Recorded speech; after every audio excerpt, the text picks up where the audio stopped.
차량을 구입할 때만 해도 자신에게 이런 일이 닥칠 줄은 몰랐다는 제보자. 차가 있는데 못 타고 다녀요. 그러니까 엄마 명의로 된 차를 이제 1일 보험 들어서 지금 타고 다니고 그렇게 타고 다니고 있어요. 본인 소유의 차가 있지만 불안한 마음에 자신의 차를 타고 다니지 못한다는데요.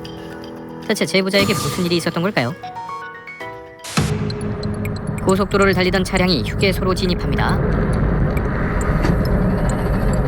차량 엔진음이 좀 이상한데요. 시내권에서 이제 고속도로 타고 넘어가는 길이었으니까요. 근데 이제 거기서 갑자기 엔진에서 연기가 조금씩 나오는 게 보이니까 저는 이거 진짜 큰일 났구나 해서 바로 앞에 다행히 500m 앞에 휴게소가 있어서 바로 꺾어서 일단 들어간 거예요.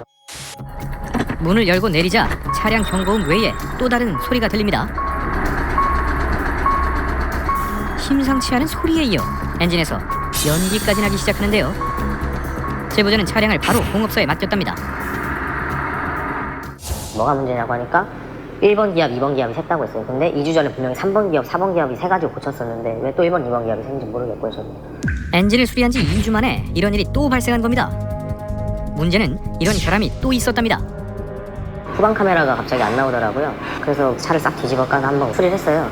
몇 달 안 돼서 또 이제 엔진에서 떨림 느낌이 왔어요. 또 1, 2주 뒤에 맡겼어요. 맡기고 가져왔는데 또 3주 뒤에 엔진에서 이상한 소리가 나는 거예요. 작년 12월 새 차를 구입한 제보자. 불과 10개월 만에 4번이나 결함이 생겨 수리를 받은 겁니다. 4번째 사고를 겪은 이후 목숨의 위협까지 느꼈다는 제보자는 이제 본인 차량을 믿을 수가 없답니다. 결국 업체 측에 엔진을 교체하거나 차량을 환불해 줄 것을 요구했는데요. 뭐 엔진이라도 바꿔달라고 무서워서 못하겠다고 했는데 안 된다고. 그거는 레몬법이라고 그 법의 대상이 아니다. 뭐 자기도 해줄 수 있는 게 없으니까 그냥 5년 수리 기간이 있으니까 고쳐서 타면 된다. 그게 끝이었어요, 조치가. 우리나라에는 올해 1월 1일부터 본격적으로 도입된 레몬법. 레몬법이란 차량에 결함이 있을 경우 제조사가 소비자에게 교환, 환불, 보상 등을 하도록 규정한 법인데요.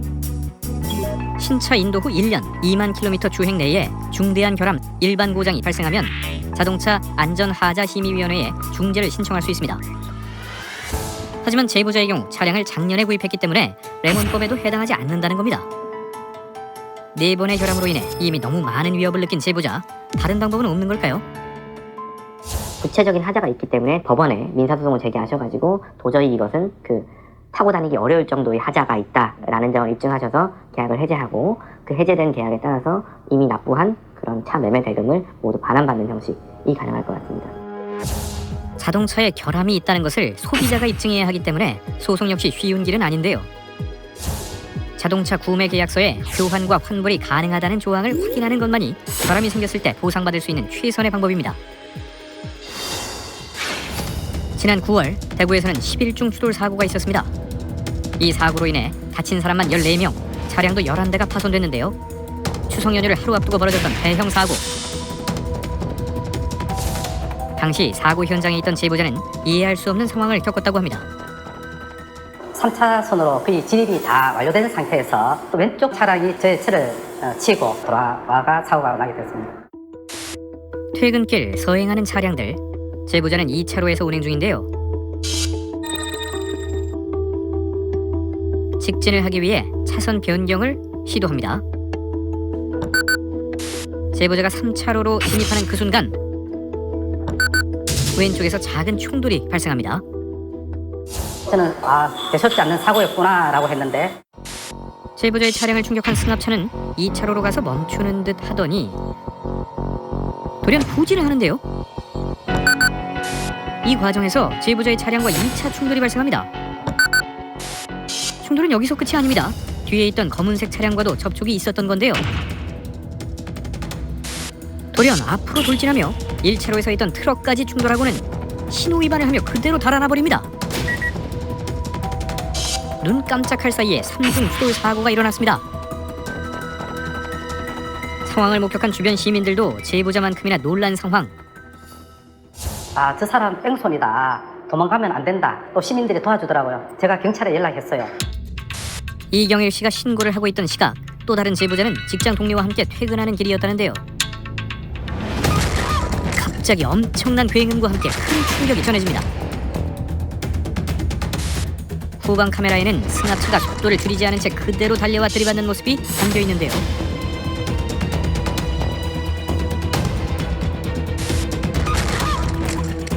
아무런 예고 없이 덮쳐온 충격에 순간 정신을 잃었답니다.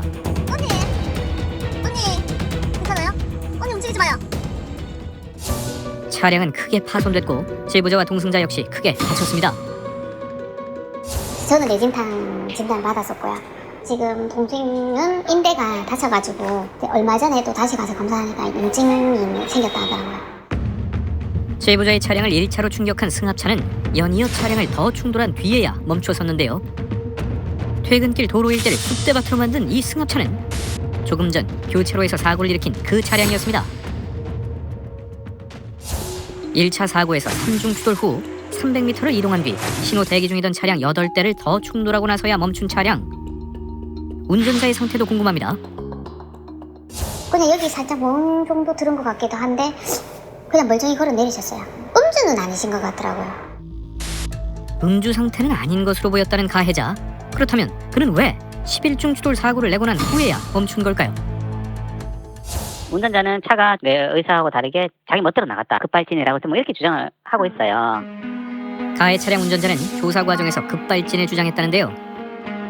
결국 가해 차량은 국과수에 넘어갔습니다. 가해 운전자의 주장대로 대구 11중 추돌 사고는 급발진이 원인인 걸까요? 급발진이 이렇게 생기는 거 아니에요. 가면 한 방향만 갑니다. 두 방향 가지 않아요. 그러니까 전진이면 전진이고 후진이면 후진이지 전진 갔다 후진 갔다 이러진 않아요. 영상을 다시 한번 보겠습니다. 분명히 후진 등에 불이 들어오고 차량이 후진을 합니다. 운전자의 기어 조작이 있었다는 뜻입니다. 아직까지도 국과수에 보낸 차량의 검사 결과는 나오지 않은 상황. 하루빨리 사건의 진실이 밝혀져 피해자들이 억울함을 호소하는 일이 더 이상 없기를 바랍니다. 차량에 결함이 생기면 운전자가 통제할 수 없는 상황으로 치닫게 되죠. 종이 한 장 차이로 대형 사고를 피해간 운 좋은 제보자가 있습니다. 경사로가 약간 있는 데예요. 한 복가 수준? 경사로 밑에 세워둔 제보자의 차량. 그 옆으로 크레인 한 대가 지나갑니다. 그런데 경사로를 올라가던 차량의 상태가 뭔가 이상합니다. 시커먼 연기가 피어오르는데요. 겨우 언덕에 다다른 그때 크레인이 일순간 뒤로 밀려 내려오기 시작합니다. 종이 한 장 차이로 차량 옆을 빗겨가더니 담장에 부딪힌 후 멈춰섭니다. 이 사고로 다친 사람은 아무도 없었다는데요. 나가서 이제 물어보면 다행히도 어디 하나 뭐 다치는 데가 없이 해서 사고의 순간 운전자는 브레이크를 밟고 있었지만 밀려 내려가는 차량을 통제할 수는 없었답니다. 무슨 문제가 있었던 걸까요? 운전기사 말로는 브레이크 유압이 터져가지고 불어떨어졌다고 하더라고요. 유압이 터져 브레이크가 전혀 들지 않았던 겁니다. 인명피해 없이 마무리된 다행스런 사건.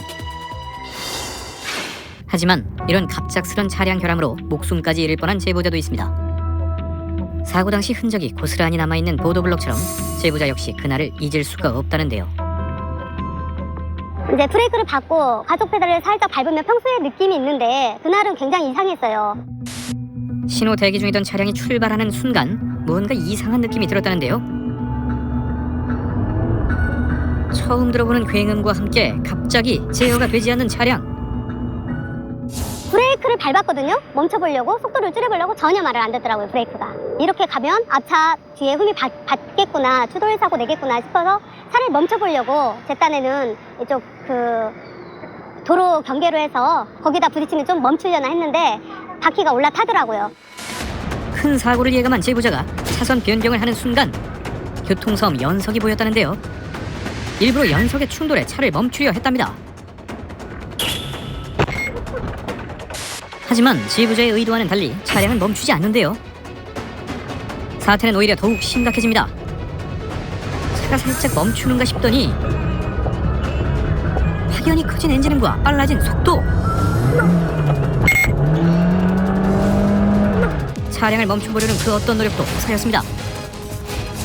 한 150 이상 된 것 같아요. 아, 나 혼자 죽어야겠다 그 생각밖에 안 들었어요. 자동차를 어떻게 멈춰보려고 나름 이렇게 생각을 막 하고 막 해보려고 했는데 그게 전혀 뜻대로 안 되더라고요. 그래서 어쩔 수 없이 여기 공사 현장 옆에 가드레일 쳐놓은 데다가 그냥 저기 받을 수밖에 없겠구나 하고 그냥 받은 그 기억밖에 없거든요.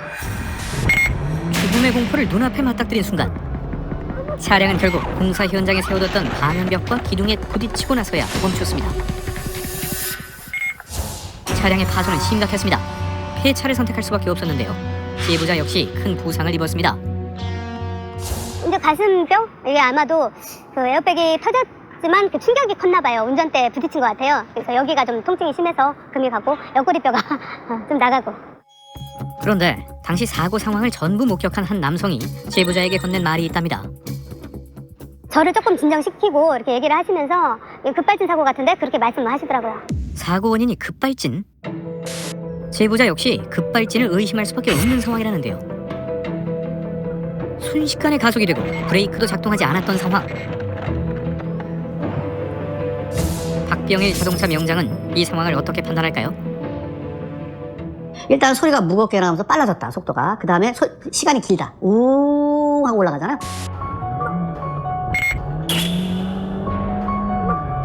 받는 순간에 RPM이 높아지면 안 되거든요. 그런데 거기 받고 또 RPM이 더 높아지거든요, 계속.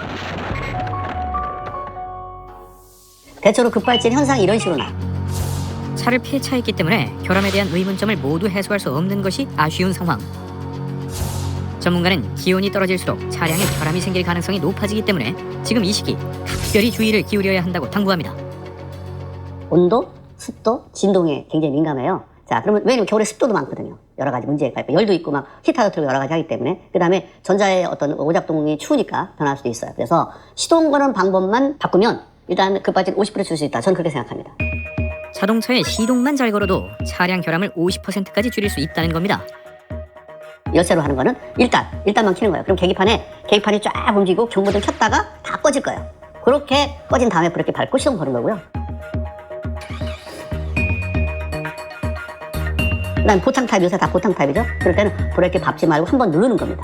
그러면 아마 내비게이션에 이게 탁 켜지고 경보등도 꺼지고. 그럴 때 그렇게 왔을 때 브레이크 밟고 시동 거는 거죠.